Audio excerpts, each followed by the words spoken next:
Okay. Is she the one you got the knitting machine for? Oh, yes, yes, she's the one.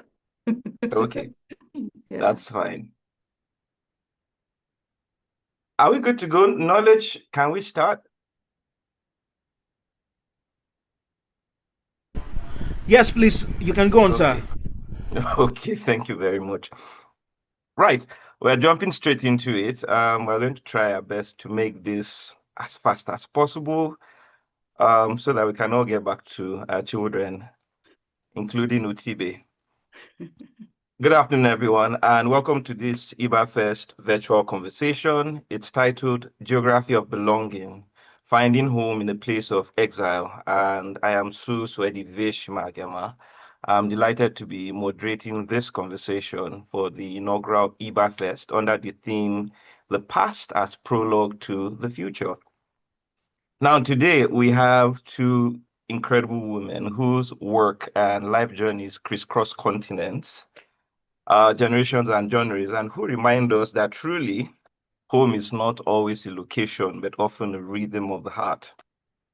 Dr. Amaka is a family doctor by day, and most times she says part-time, but doctor is always a doctor. She's a storyteller. She writes romance fiction set in West Africa, weaving together love, laughter, everyday life, and in all of this, she tries to put striking cultural authenticity. Her latest novel is The Girl in the Picture, which was released earlier this month, I think 10th of October, if I'm correct. Yes, it was 10th of October.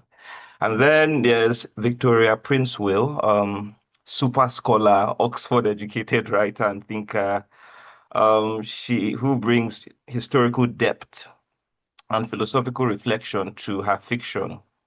She has two notable books, In the Palace of Flowers and The Diary of Sarah Forbes Bonetta.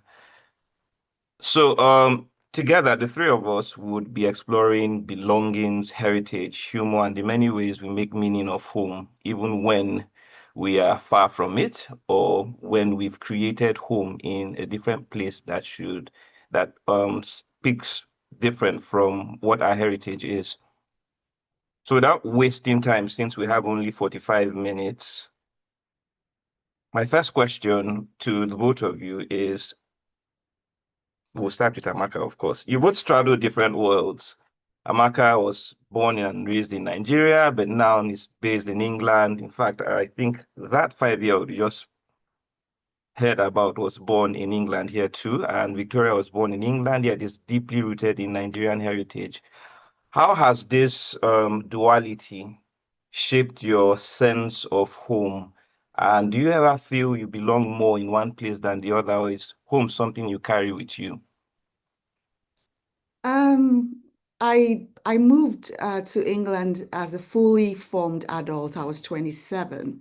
So Mm-hmm. my identity has always been Nigerian. And mind you, I lived several places in Nigeria. I was born in Lagos, and then moved to Abuja. So I lived in Abuja.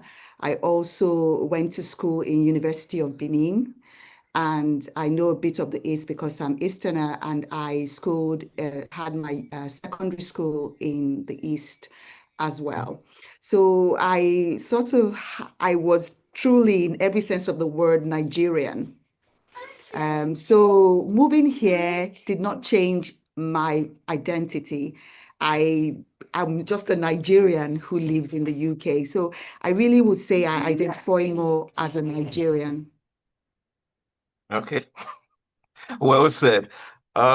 Victoria, do you have a different take on that? What's your own story? Oh, absolutely. But I think that's a really it's an interesting take because it sounds like what my parents would say who had a similar journey to this country.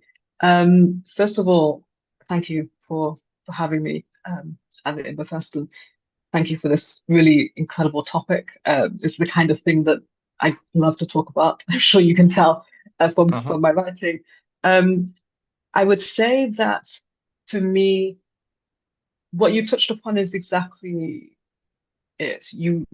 I find being born in England and to be born in a country where you are not part of the majority, no matter what sort of educational privilege, and I certainly will admit to having had that. But when they say woman, they will mean someone who is white. When they say man, they will mean someone who is black and who's white. Sorry, and so there is a sense of feeling like whilst you live here and you have all the same rights, then it feels very much like your home and that it's all that you've known. It isn't exactly, because your actual home in your household with your family is also just quite culturally very different. And these will be the first voices you've heard, the first um, foods that you've eaten, the first stories you're told, and that isn't mirrored outside. And then I think, compounded with the fact that I have Nigerian friends who are my own age who live in Nigeria, were born and raised in Nigeria, which makes it feel a little arrogant of me to sort of say, oh, I'm Nigerian, as if I could speak for an experience that I know I don't have. I'm not living there every day. I can't talk to the, it would feel like I was raising someone, and it would just feel quite crude and embarrassing. I wouldn't be able to look at them and sort of say that I was saying this about myself compared to them. So I think it's that sense of duality means you can recognize the fact that you exist in both cultures and also that you can feel like you don't fully belong in either. And I Mm. think depending on the way you choose to look at it, it can feel erasing or it can remind you of the people that almost fall through the cracks of our stories. And a lot of the stories I tell, a lot of the impetus behind them is the sense of what it is to just be somewhat overlooked or to be somewhat forgotten or to be folded into a narrative that doesn't fully include you. Living in the UK, I feel fairly British. My life feels fine, but sometimes I will think of the way they tell stories here, the way they think of the world, and I will think, you didn't mention Africa in this at all once, anywhere in Africa. You didn't. Mm-hmm. You talked about this particular thing. Currently we have these debates about AI and all of this, and I think to myself about how we're telling this narrative that AI is kind of self-building and look at what, when actually there are people in Kenya who are college educated, have master's degrees, who are building the automaton work, and they're being paid $2 an hour. This is a really it's a moral issue, it's a structural issue, but nobody is talking about that. Here in the West, we are talking about, is it the future? Should we be afraid? Is it going to take us over? And I think we should be thinking about, are we going to continue a culture of sweatshop narrative like into the future? And that kind of the capacity to see that what exists is not simply what's around you is perhaps dare I say, the blessing of having both identities within me, I guess, and both narratives within my life at every given moment. Yeah. Okay. So well said. So just sticking to what you're saying now, and how does this duality, this essence, all these things you've spoken about, how do they feed into your fiction? Considering that in the Palace of Flowers, beautiful background behind you, in it, I think you give voice to the silent and displaced. That's something that comes out really prominently. So, did your own reflections on identity and belonging influence how you approach that story, or is it something that just came on its own? No, they absolutely did. I think growing up, we didn't have we didn't have the internet the way we do now. So you had a real a compression of stories. Like you very a small selection of stories were told, and they were very rarely stories of people from the African continent. And I remember often thinking to myself, I couldn't always relate to the stories I was reading, or I couldn't see myself in them, and I felt like I wasn't seen in those stories.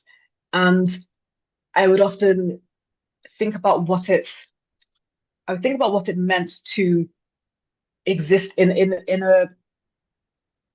prior times in history, because those stories weren't told in the UK. So even if we were telling stories that were a little more inclusive today, there was no sense of what it was to be someone like myself in a prior century, someone who had an education, who had opinions. Where were these people? How did they live? And even by the time we get to the age of the internet and social media, there's still this very limited narrative or limited amount of information that's available. And what I found was that I came across this particular story completely by accident.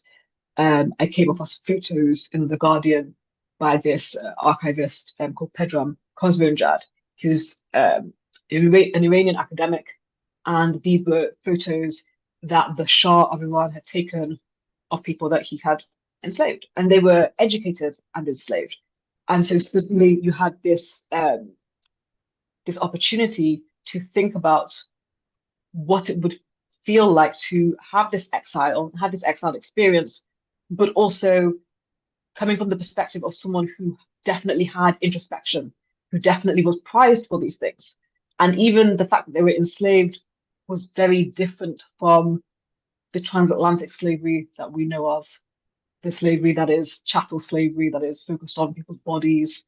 The stories in Iran were effectively about Abyssinians who were almost like public servants, almost like hand servants, I guess, almost like they weren't their bodies were not used for capital. They were kind of handmaids. They were advisors. They took on these roles advising public servants, if you will, and they were trusted, but they were still owned. And I thought that was a very interesting juxtaposition to have education, to be rewarded for your knowledge, to be rewarded for your beauty, to be rewarded or prized rather, because you weren't actually given that many tangible rewards. You could inherit money when your master died. You could be given money even whilst they were alive. If you were a woman and you were a concubine and you gave birth to children, they were free automatically. There were these relative privileges, but at the same time you were owned. And so I was very interested in the psychology behind that experience and the opportunity to focus on an experience that didn't center on the West. There's definitely a framing here that sort of assumes that so much of Black culture it kind of passes through the West and including the history of slavery. And this really didn't, but it did offer something very different, which was an extensive look at the interiority, the inner life, the thoughtfulness, the questions, the contradictions that you might have in that experience. And I want to touch upon that because again, it does touch on the kinds of questions I would have had just about what it means growing up to live in a place where you don't have any immediate recognition, you don't feel like you have much autonomy, and transpose those into a historical time. Thank you very much. I'm going to touch a bit later on some of the things you mentioned, particularly the psychological ambit. But let me ask Amaka a question, then get back to you on that. Amaka, I seem to see her on my screen. Has she disappeared or is it me? It's you, I can see her. Okay, I'm right here. that's fine. Probably my setting. I'm looking everywhere for you. Right. So you often share hilarious glimpses of motherhood online. I mean, I've been following you for donkey years. Your olden days and quiche moments have become instant classics. Of course, I mentioned the knitting machine amongst other things. How Mm. do humor and family life shape your writing and perhaps your sense of belonging in a different culture? Well, I think I like to laugh when I write. I like a book that makes me laugh. Sometimes when I'm reading something too serious and there's nothing, no bits of humor in it, I'm not able. You need to have that bit of humor in it, and I love writing about Nigerian humor. In the girl in the picture, Fechi, is 17 years old. She's moved in from Nigeria to England with her parents. And through her 17-year-old eyes, she sees the different changes whereas in the guy she falls for, Darren, his mother lets him run amok, date at 7 years old. She is 17 and she says to him, I can't let you come and visit me. My mom will kill me. She will literally kill me if she even hears that I'm talking to a boy. Mm-hmm. And it's quite interesting because that was the way I grew up with my mom. You can't date as a teenager, whereas whereas my kids are like telling me, oh, if I have a boyfriend, I'm bringing him over to see, to meet the whole family. And is that navigating that difference of culture where growing up, things are a bit restrictive and things are not talked about as much. How dare you mention that you're in a relationship at 17? Whereas here is something that it's expected actually that you can discuss your relationship at 17 or 18 or 16. So the humor of Fechi in The Girl in the Picture, navigating the difference, the cultural difference of being in the UK versus being in Nigeria was Mhm. something I wanted to show in the book. So while you're reading it, if you can relate to it if you've moved from Nigeria to the UK, or even if you've sort of moved from a situation where you had very strict parents to sort of a more laxer environment where you're not sort of from high school to university where there's no sort of person overseeing all your activities. You can understand that navigating that difference. So I like humor. I use it a lot in my storytelling, especially Nigerian humor. And we have a very funny sense of humor. And sometimes it will take only a Nigerian or an African to understand, Understand, indeed. why we find something so funny.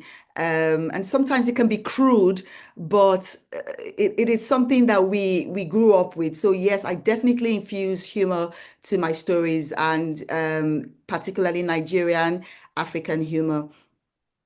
Okay, so if you were to, are you saying now specifically that no matter what story it is you're telling, even if it was to be a tragedy, you shall have to make it in such a way that the person there will be laughing? I can't read a story that is serious from start to finish. I can't do that. There Okay. has to be, to me, there has to be bits and pulses where if you've loaded us with so much tragedy, I need to have a place in the story where I can take a deep breath and exhale, or even laugh or smile or relate to something that is somewhat light. So I Mm-hmm. can't read a book where there's trauma and trauma and trauma without pulses of humor sliding in, pulses of lightness. So yes, definitely, no matter how serious, because Fechi's story really turned dark in The Girl in the Picture, Fechi Ajala. There was a part of the story that turned really dark and really quite concerning. And But in that seriousness, I exaggerated the mother's response to that situation where the mother said, oh, my enemies are after me. I'm sure every Nigerian has had a parent, instead of directly blaming the situation, blaming you or themselves for the situation. It's the enemy, somebody in the background, my village people, my Mm-hmm. enemies that are Mm-hmm. trying to attack. So even in that serious and dark time, I had to introduce that humor. And I think a lot of readers resonated with that exaggeration Nigerian parents often do. Like if you go out at night, they say you spend the whole night gallivanting around town. Meanwhile, you just came back by 12 o'clock in the night, maybe just by midnight, but they say you spent the whole night. And Mm-hmm. so I have to introduce humor. And I think it's a very important part of storytelling that you can't or you shouldn't bombard people with so much darkness without a little burst of light every now and then. Okay. Well said. And drawing from the last thing you said, let me return to Victoria. Considering your novels now, revisit neglected moments in history, giving presence to voices erased by empire and gender, your emphasis on historical fiction and trying to give voices that might have been silenced. Um, we know there's nothing funny about this. And I wonder, where does humor find you, if ever, and how do you unwind or find levity and the intensity or amid the intensity of your work on history, philosophy, and identity? Hopefully Oh, this that is a great wasn't too question. heavy. No, no, It no, was no. heavy This for is my mouth. That's why I'm asking. no, no. This is a great question. And I think that I think Amaka was right. Um, I think for me, I do bring humor in. It's in the kind of pettiness, I think, of human nature. Even within in the Palace of Flowers, the character of Chekha, she's at once monstrous, but also kind of so just petty and frivolous and kind of silly. And she's worried about whether the other wives like her, or there's all this jostling for who has the most status, and all this performative nonsense. And it's happening right at the heart of, all these other things at the same time.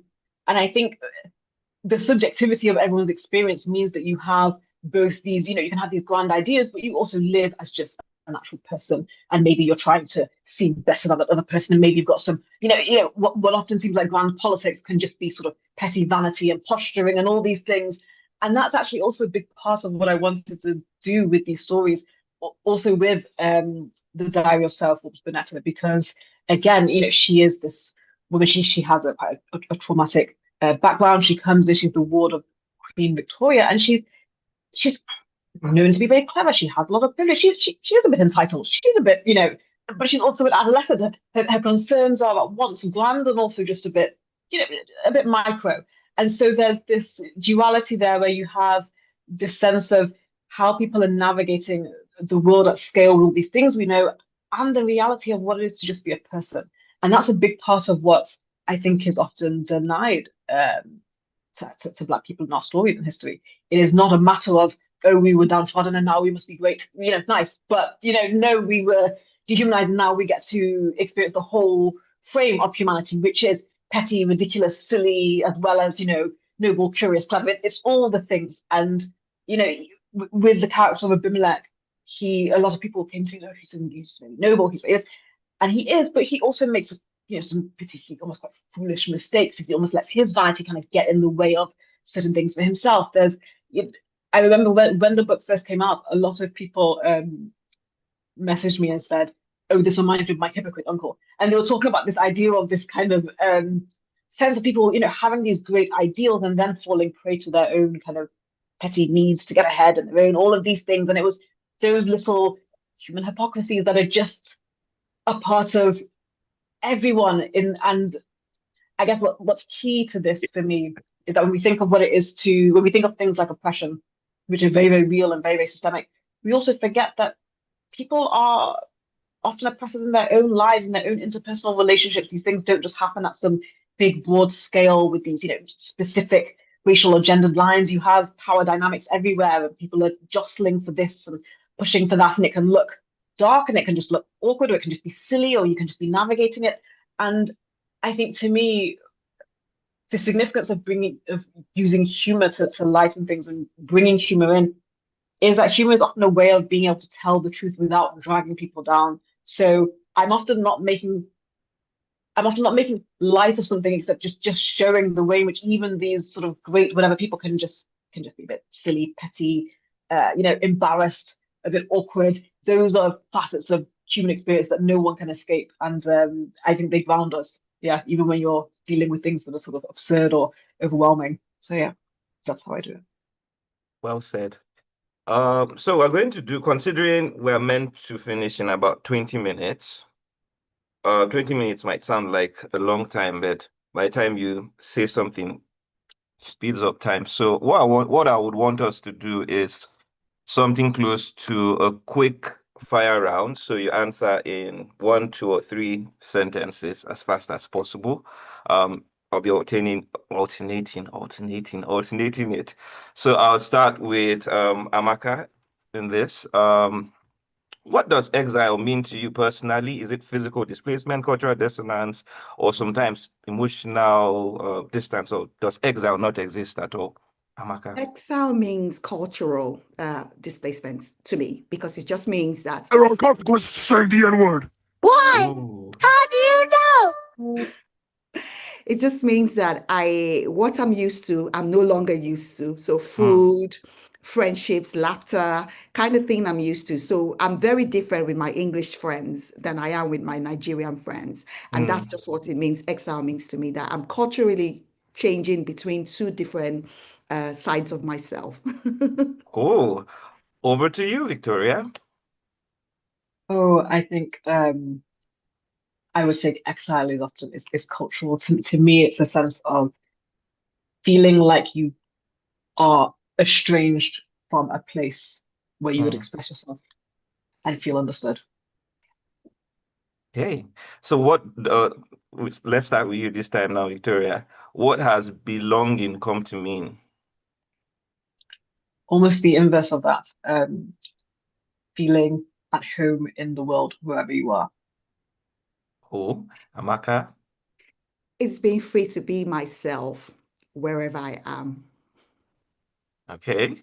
And what is home, Amaka? Home is a place where the Wi-Fi automatically connects, a place where I can use the bathroom without worrying, Hmm. and a place where I am loved for being myself. Okay, okay, Victoria. That is actually an incredibly good answer. Um, I'm actually not sure what I can add. I will complement that by saying that a couple of years ago, when I was traveling just all over the place in parts of Europe, parts of America, I remember I was happened to be a member of this particular members club, whatever. Someone asked me why I joined this, and I said, well, because in every country that I go to, I have Wi-Fi that works. I can use the bathroom and it's fine. I can put my bag down and nobody bothers me. And it's for myself as an artist. And I was like, and I feel accepted for who I am. So I actually think that's a really on the nose example of actually what it means practically. I was like, yes, this is how I I can now actually see use that. why some people are not at home in Nigeria because that Wi-Fi thing already a big Oh, minus. a big So you've minus. canceled Nigeria as home, but that's all right. That's all right. So what smell reminds you of Nigeria? If yeah, hopefully we all have a smell memory of Nigeria. So Amaka, what smells reminds you of Nigeria? Soup. There's one ingredient my mother used to use that smells horrid, but she vows that it makes the soup. It's called opei in Igbo, Nune. opei. Yes, I locust beans. I have never been able to smell that anywhere else I've traveled to. So that smell reminds me of my mother. And Mm, I don't use it for my cooking because I can't stand it, but it reminds me of my mother. And I can say when I smell that okay smell, locust beans, I mhm. know that it's Nigeria. That person must live or have been in Nigeria. So yes, that is a smell that I would always associate with Nigeria. Hey, Victoria, what's the smell? Okay, you will have to ask me the next question first, otherwise it's going to sound like I'm cheating because the same thing. The fact not only Okay, locust beans, that's but I fine. also can't stand them. And my mother and my mother uses them. She uses them in this country. I don't know how she gets them here, but she does. I thought this was just me who cannot stand the smell of locust beans. I have So never we'll heard give you anybody we'll say, give you the joker on this. We'll give you the cheat pass. So you're doing like yeah, the parliament, how do you call that word? People in the House of the Assembly in Nigeria goes like, I concur, I support. So let's ask you your own special question now. You grew up English, sort of. So I'm not sure this would even count for you, but let me shall ask, what's the English food that confuses you the most? ooh, bread and butter pudding. Say what? Bread and butter pudding. Oh, right. It literally is that the bread is in these sort of slices with butter and it's inside the pudding. That's what was Sunday roast because I hope no one British is. There isn't much flavor in that, and it is a real delicacy, and it could have more flavor. It could have some flavor, any flavor, a lot of flavor. There is yes, there are many. Being born here does not mean you lack a taste. You lack a sense of taste or appreciation or seasoning. So. Okay. I'm hoping Amaka is not going to say quiche, but Amaka, your Woo. own time for your own question. Which English food confuses you the most? Oh my God, it will go to jacket potatoes. I just don't get it. Like the excitement, even my children to have jacket potatoes. And I'm like, this is the blandest meal ever. It's just, and some of them, my daughter knows how to make it. in the microwave. So I can even get when you put it in the oven. But she just makes it in the microwave and she slices through it and she's so excited to eat it. I'm like, this, I just can't eat jacket potatoes. I mean, I have to have some stew, some sauce, some spice, So yeah, jacket potatoes, I just don't get it. And I don't get why almost every English person I know enjoys it. I don't get it. Okay, so what's one word you teach your children to carry forward from your heritage? No, we're starting with Victoria because she'll probably copy No. One word that I would teach my children to carry on their heritage. Um, I mean, I guess it would just be Tamyamasa, which means thank God. Oh, that's cute. Okay. Amaka? I didn't have to teach my children. I mean, I mean, God, is embarrassing. I beg, oh, I mean, goodness me. All my kids say it now. I beg, oh, and I'm like, I mean, I say it all the time. So I just yeah, abego is one word that it's probably a Nigerian thing. We say it all the time. So my kids now, even though with their British accent, they'll say abego. So yeah, Okay, so what's one thing? Sorry, if any member of the audience has a question for any of our panelists, please put your question because we have about 12 minutes and I'll be asking the last question before the concluding question. And it's basically, what's one thing writing has taught you about yourself? We're starting with Amaka. writing has taught me that number one, we can share the different sides of ourselves to the continent, to the world. Um, when I used to read back when I was a younger person, I never saw the lights part of Africa, Nigeria. I grew up with a father and mother who were very affectionate, who loved each other. They were very romantic to each other. They used to kiss in my presence, they used to flirt in my presence. Ooh. So I grew up seeing that kind of romantic love. And in literature, I never saw it. I never did. So I immediately I read the first Pesetas. I don't know if you remember that Of 90s course, yes, Pesetas. yes, I yes. read, I think, Evu My Love from Helen Oviagale.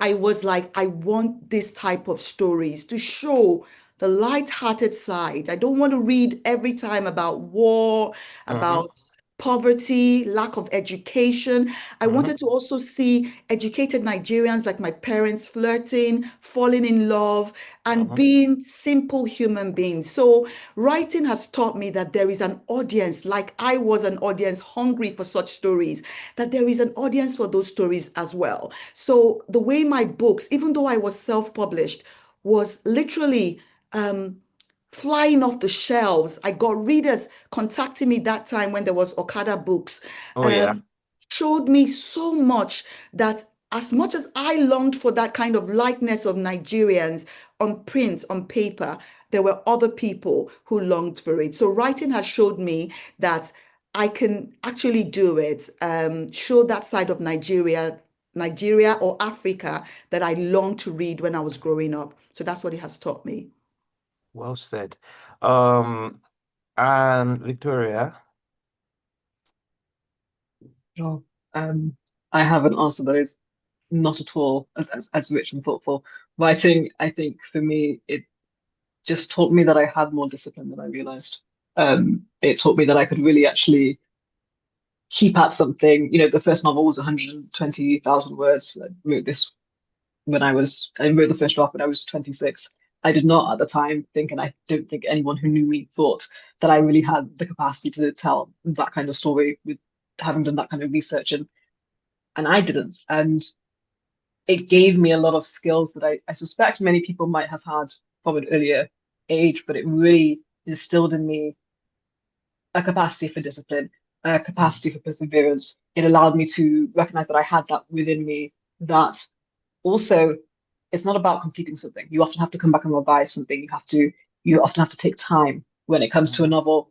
You need quite a bit of time between having written a draft and then revising it. You both know this because you need the story to almost fall out of your head so that then you can look at it with fresh eyes.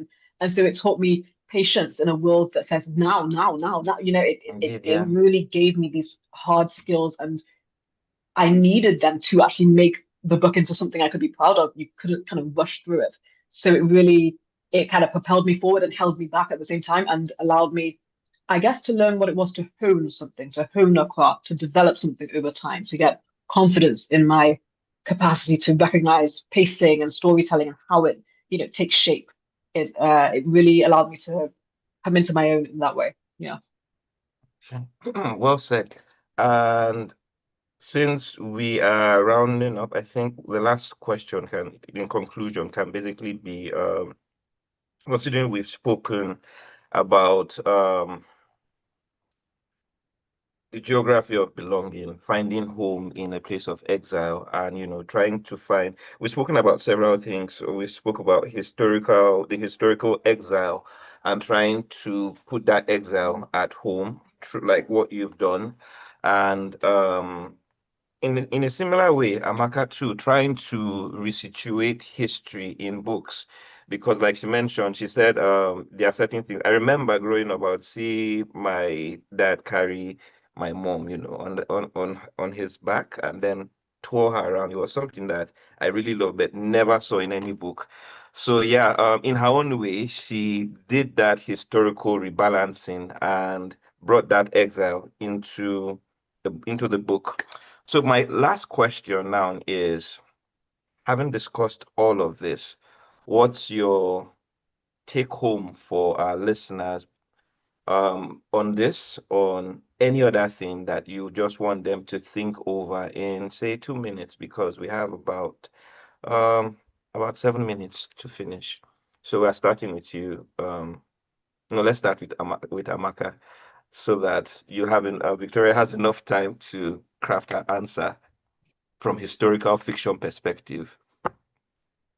I will say, just like Fechi from The Girl in the Picture, Mhm. whether you are home and abroad, you will embark on new adventures, new changes. You change Mm, jobs. You might decide to marry somebody. You might decide to get a divorce. You might mm, decide to have children. There will be something that you will be changing, or you might decide to move abroad. You might decide to move back to Nigeria.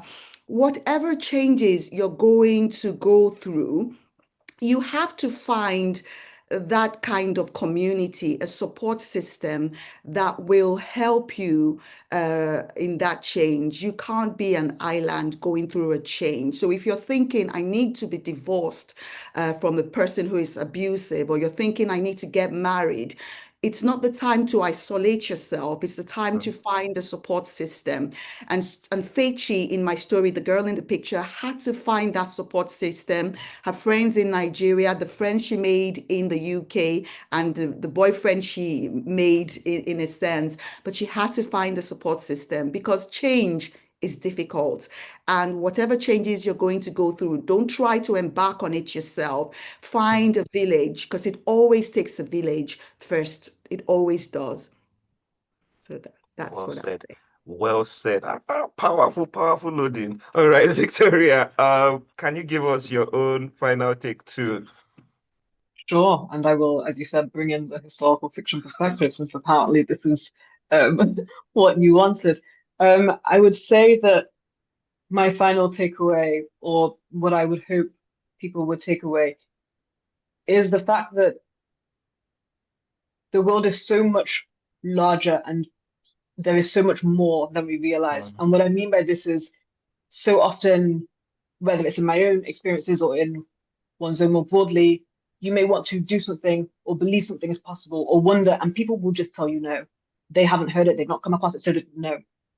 And what I wanted to do with historical fiction like this was to remind people that it's not just, oh, we can imagine some future world where things that we like, the world is so much more extraordinary than we think. Black people have lived all over the world. We have not just gone from one place in a haste to the West. We have been all over. We have not been constantly on the floor underneath other people. We have been Mhm. advisors and leaders and mentors. And our understanding of power and whether and what dominance is so different from what we are told. You can have the capacity to influence even if you were not officially at the top, even if you don't have the most money in the room, even if you do not appear to have the big title or some prestigious degree or whatever.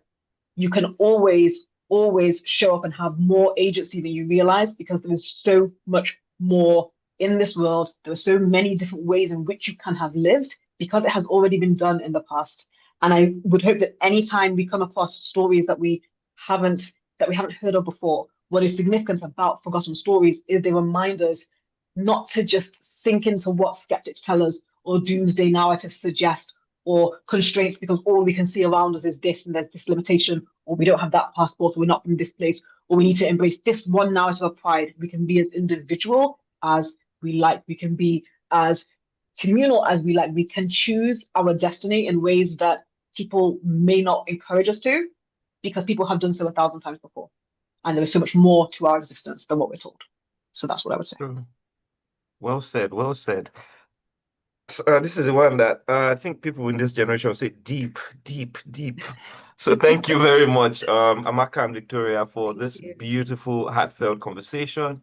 You've reminded us truly that home is not just geography, it's a story we keep telling ourselves, one that keep evolving as we move, as we love, and as we grow. I would also like to thank our audience. Thank you for joining us at IBA Fest 2025. We hope and we pray that we all keep finding home in our words, in our work, and in one another. And like our panelists have said, that we keep on doing everything we can to make it better in whatever small measure we can. Thank you very much and have a very good evening. Okay. Thank Thank you for you. having me. Bye. Thank you, both of you. All right, thank you very much, Mr. Swedi. Thank you very much, and thanks to everyone who joined in. So, right about now, we'll be heading for the next panel session. The city as muse. Yes, the city as muse.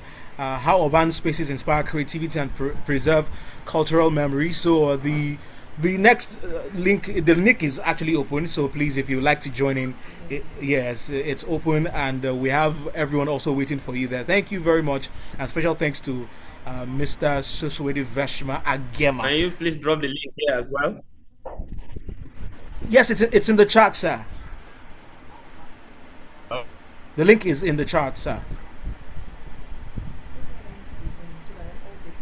All right, sir. So, see everyone on the other side. Thank you very much.